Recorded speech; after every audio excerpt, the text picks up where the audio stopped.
Listening. In terms of listening, what's very important is learning to ask good questions. And I think one of the things I've learned the more I want to lead is I'm on a search for great questions. And great questions allow the other person to open up and share what's important to them. To me, one of the most powerful questions that you can ask as a leader, and I recommend you take this down, something I learned from a guy called Dan Sullivan, who's the founder of Strategic Coach. And the question that he would start most of his conversations with an employee with would be, 3 years from today, what needs to happen so that you are personally and professionally fulfilled? And by beginning there, you allow the other person to open up and explain where they see themselves in 3 years' time and explore. You also don't give them any clues as to what answer you expect. That's a great question to begin an annual review, to start to learn what the people around you want, both professionally and personally. Sometimes the first time you ask it, you'll get a blank stare. But the second, the third time, people start to open up and learn that it is important to you to find out what is it that they want. Now, the 4 levels of questions, and there's a lot of research into sales. In salespeople, what we typically find is underperforming salespeople spend 80% of their time in this area of questions. Highly successful, the top performing salespeople spend 60% of their time down here. And an F is for facts. Questions about facts. So I might ask you, what were the sales last year of your product? Yeah, how many visitors did you have to the website? These are fact questions. I ask, and there's a numerical answer or something we can check. So fact, what was your profits last year in this product? 18%. So facts begin the conversation. And even excellent leaders, excellent salespeople will start with a couple of facts questions to begin putting some data on the table.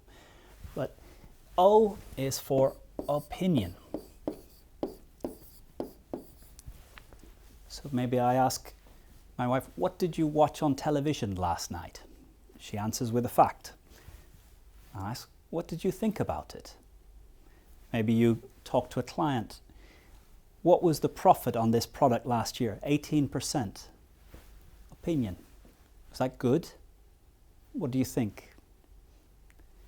So opinion is moving from the fact to what the other person thinks about it. And now you're starting to learn some things, because it may be that you both see the same fact, but they have a different opinion than you. And to be heard means someone hears your opinion and gets a structure of what you're thinking. And sometimes when you ask an opinion, you're going to get some things that you don't understand. And what you need is to remain curious and interested as to why they see it this way. So it's a wonderful moment when you're surprised by someone's opinion. It could be, what was profit last year? We lost 20%. What's your opinion? We did really well. Now a conversation begins. Why are they thinking they did really well? What are the things they're looking at? What are they paying attention to?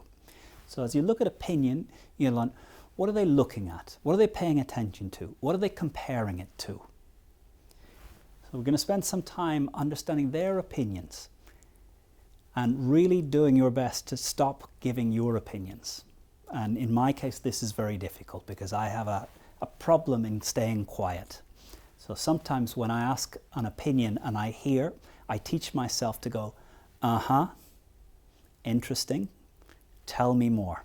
And I recommend you practice using these words. Sometimes the best tool of listening is when you hear something that surprises you, just go, tell me more. And let them continue until you see how the pieces fit together. When you've got some opinions out there, the third is impact. What impact is this having on you?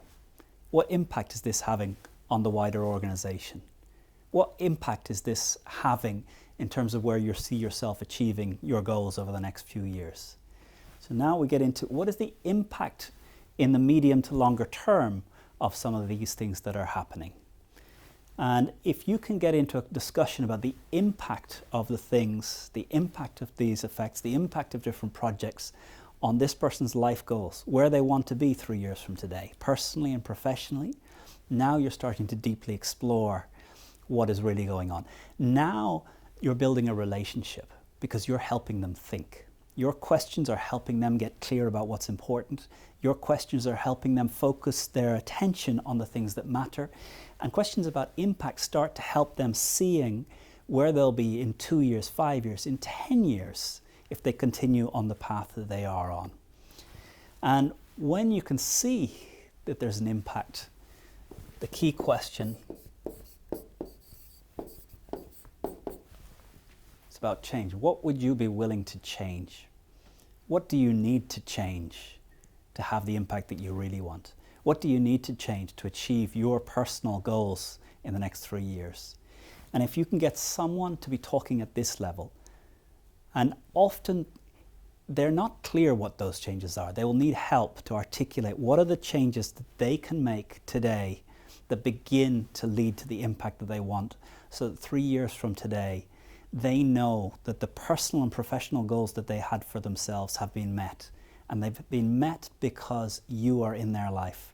And your ability to ask good questions, and your ability to listen, and your ability to hear not what you're listening for, but to hear in a way that they truly felt heard, will lead them to know that 3 years from today, when they meet their personal and professional goals, it's because your presence in their life helped them connect what they're doing to the organization. And there's a range of studies that are quite interesting, and I'd love to share one with you right now.